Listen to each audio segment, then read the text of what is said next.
Kia ora and welcome to today's video. I'm Alfie and today I am reviewing this vintage paint box, as it says clearly on the front. It actually took me a while to figure out when this was roughly made because I just bought it knowing that it was a vintage paint box, but I didn't know when it was made or the brand or anything. It came like this with no information since I did get it from a local vintage shop. So I found it, well, with some help, and this is the front. It's really beautiful, and actually the front is the reason I was able to kind of roughly date it. And this is due to I'll just grab my paintbrush here. There is the Statue of Liberty here in the background, so therefore kind of dating it, locating it to New York, this kind of image on the front here. Also the plane. I googled some kind of decade, like, you know, the 1950s, 1960s kind of planes and stuff. So I'll show you the photos I've found, as well as this ship here, which I didn't initially see, but it says Queen Elizabeth on it. Therefore, I googled Queen Elizabeth ship and something did come up. So, and this person's painting it here down the bottom. So, if I show you my laptop, that's the reference photo I'll be using. But here is the plane, and here it says 1960 to 1969, and that's the same, a very similar model, as you can see, due to these kind of engines down the bottom here, as well as the line, the red line. If I take you back to this one down the bottom, and then we also have some information about the ship, as well as, I was like, when did the Queen Elizabeth ship go to New York? And it kind of dates it to the 1969 year. So that's what I've put down here. Vintage watercolors around 1969. It actually took me on a bit of tangent. I'm not the best at kind of dating things, but I did my best for this just because I feel it would be wrong if I said it was a vintage watercolor set without knowing the rough time zone. It's a little rusted in the inside here in the corner and onto the black, starting to spread a little bit. But apart from that, these two spaces here are pretty usable. It is metal, so hence the rusting. I will be swatching the colours and using them. I have already pre-wet them, so hopefully the water will soak in and they'll be much more vibrant than otherwise they would be. Just pouring some water into my beautiful little candle holders. But it is a little bit random, the colour assortment, like the order of them. Yellow over here, white over here, reds, some purples and blues. There's no kind of order to anything, but there is a brush holder down the side here, which is pretty handy. Can fit this tiny brush here. I wonder if I'll be able to... Cotman is too long. This is a Cotman number 4, and this will be way too big. Barely fits thickness wise, but also way too long. But that's okay, I don't plan to use the brush compartment anyway, so I'll just be using my calligraphy brush pen here to kind of swatch the colours out. I've put some information down. I bought it for roughly $20, I'm pretty sure, 20 or 30. I'm pretty sure New Zealand. I will be swatching in the order the paints are arranged here. So, and I'm pretty sure this is a kids set, so just by the look, I'm assuming it'll be chalky. I won't be doing any fancy swatching, just kind of getting it in the lines and stuff. I'll be kind of, oh, it's okay. This is a pretty colour. It's like a lavender almost, or baby blue.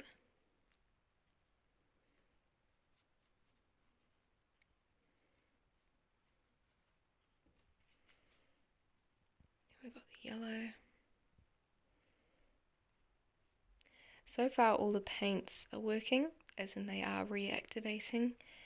It does heavily help that I have re-wet them, as in putting some water in it and letting them soak a little bit. It means that they aren't just getting re-wet from dry half pans, which some paints just don't reactivate too well that way. So these are very vibrant and it's very good to see. This blue looks absolutely, it is so beautiful. These are quite watered down swatches, and I would like to say this is 100% cotton paper once again. This is the same book I used for the seagull in my last video. It is 300 GMSM. I can never say that. And yeah, as I said, 100% cotton paper. It is my go-to sketchbook. It's the best option if you live in New Zealand, because they are always available at warehouse stationery, which warehouse stationeries are everywhere here, unlike most art supply shops, especially where I am. There's only just been an art supply shop that's opened up really recently, and it's not open as often as warehouse stationery and as reliable. But I would actually recommend the 200 GMSM one with the spiral bound book, just because it is cheaper and it's still 100% cotton paper and really good quality. It's just a lot cheaper. That is, of course, if you don't mind the spiral bound sketchbooks. I have also used them in this on this channel before, in some previous videos. I know I used it for my jazz art watercolour review quite a while ago, probably a couple of years ago now, but I have used them before that paper anyway. It's really nice. Oh, that is a nice orange. I don't like oranges, but it's very vibrant, which is good to see. I don't want colours bleeding in, and I did the smart thing of putting them all right next to each other,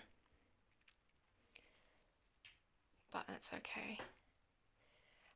This is all blacked out for the white, if you're wondering, and the pen I used was this black line brush pen.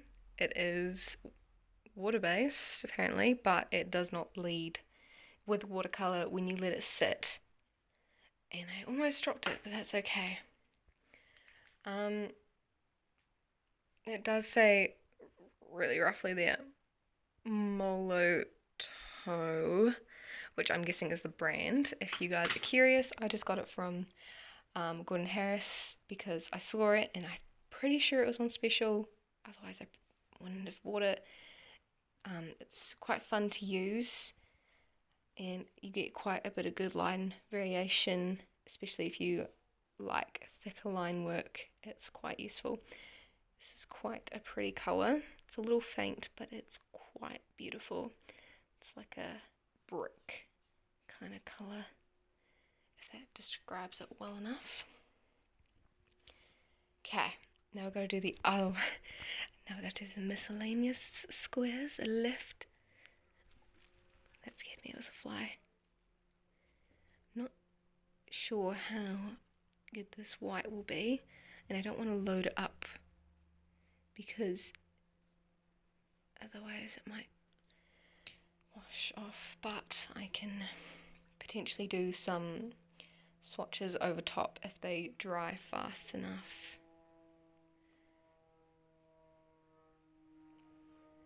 There is a very loud plane going over, but that's okay.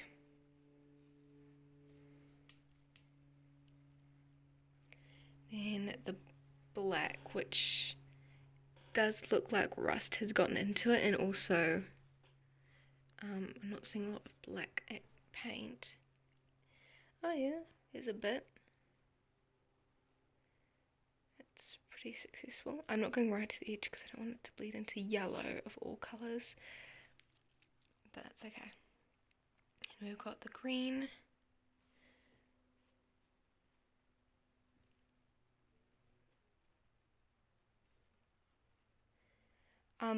I do have a feeling this paint box particularly was made for children. Just basing it off the art on the cover, it had children on it painting, and the kind of bright colours used. And with children's paint, you don't really need to make sense of like where you put the colours. So I'm assuming it is for children. Therefore, especially by looking at the paints, I'm going to assume it's going to be quite chalky to use some of these colours, and they'll mix quite gluggy colours, especially since there is a pink in the colour palette, and in professional paints you don't have pink, you have more of this colour, because you can easily, pink is kind of more of a colour you would see in gouache, if anything, because it does use white paint. But I'm going to say it does have a pretty good selection of colours.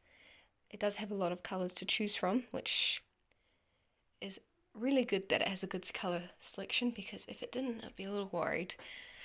But we've got a good choice of reds. We've got cool and a warm red, cool and a warm blue, and a cool and a warm yellow, which is really nice to see. Good range of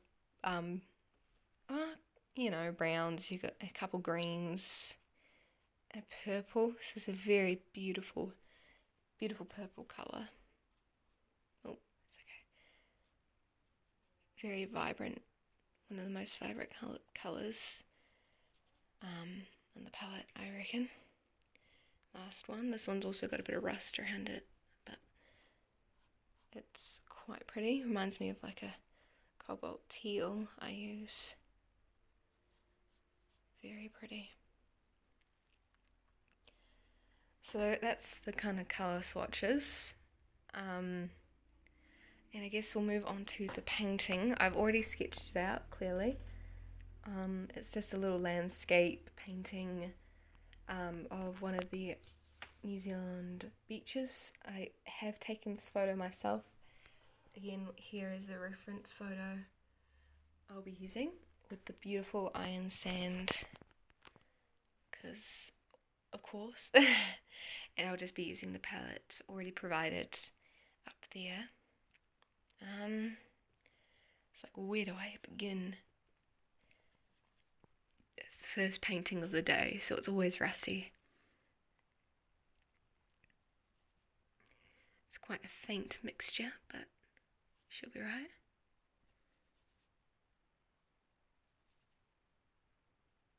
Adding lots of different colours into it, but getting quite nice colour here.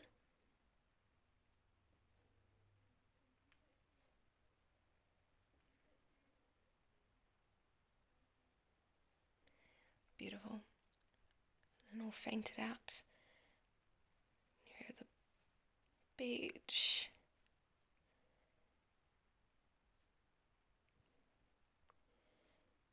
Maybe a little bit darker at the back. It's a bit more blue, I'd reckon. And then sky. It's quite a cloudy day, but if you look beyond the clouds, it is very blue sky, especially up here. It's more purpley than blue. one you can be quite rough with the brush because it can leave some nice kind of textures, reminiscing clouds. And then maybe a bit more of this colour kind of further down.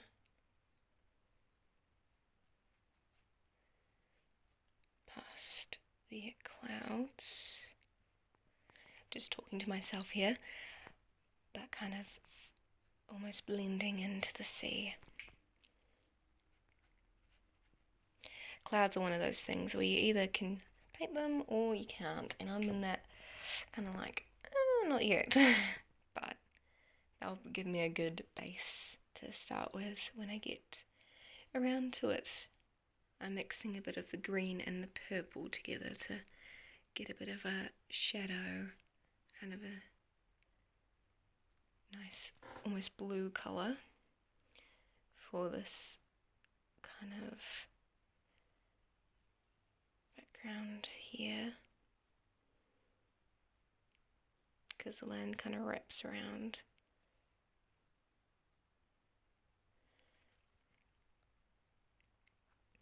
It's okay, I don't mind it blending into the sky. Almost reinforces the idea that it is in the background. And then the sand, I'll be using a bit of the brown, mixing it with the mixture I already have. Maybe a bit of the black. Oh no, didn't do anything. A bit of the ultramarine then, which is down the bottom here, and then kind of getting that bit more brown. The nice kind of grey, brown, blue mixture that the sand shifts between.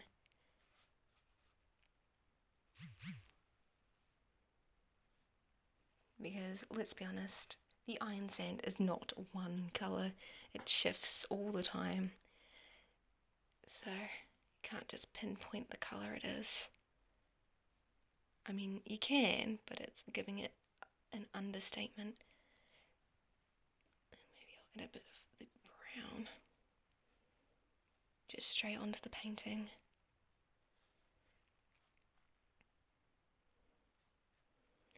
Then we go up into the sand dunes. Add a bit of the sand peeking through the spinifex,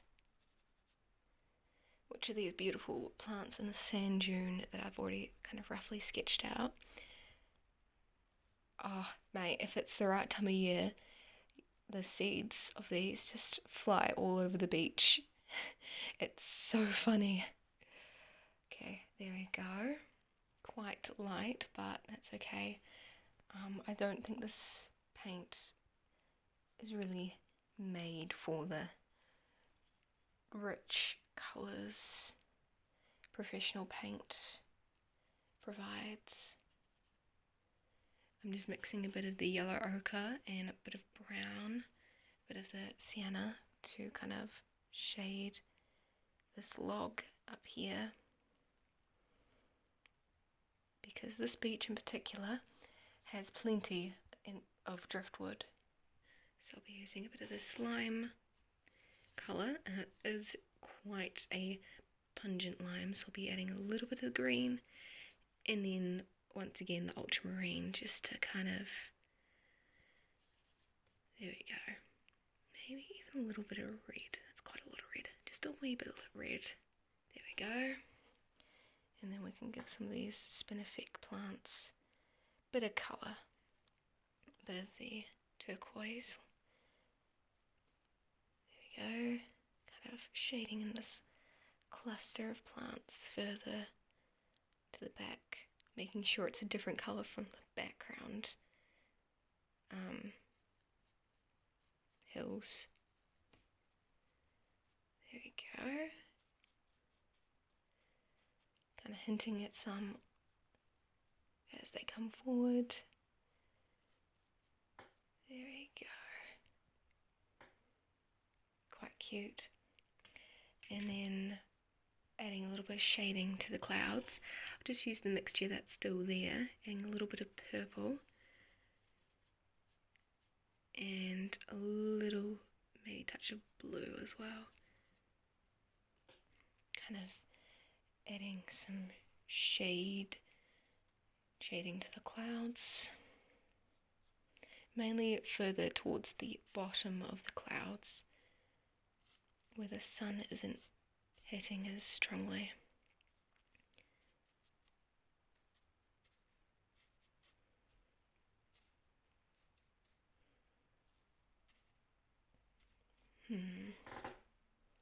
It's quite cute.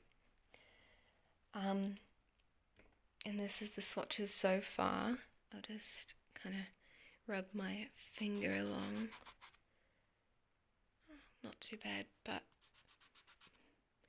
definitely has a chalky feel to it, and you can kind of see the purple is kind of split off into a chalky look. And the pigments aren't too strong, but it's definitely a children's set, and yeah, the colours aren't too strong when you mix them together. They kind of lose their vibrancy, but I do have to say this was a lot of fun, and I really can appreciate the vintage paints just because it holds a lot of history, as well as just it feels so special to be able to use them and paint with them and just have them in, I don't know, look at it up close. I'll take off the border tape now.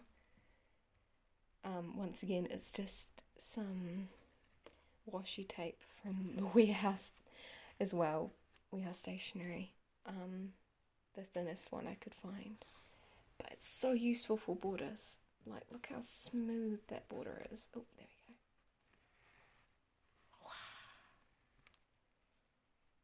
Wow. Oh, there we go. But there you go.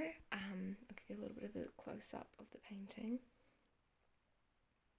It was just a quick one, but it's quite cute.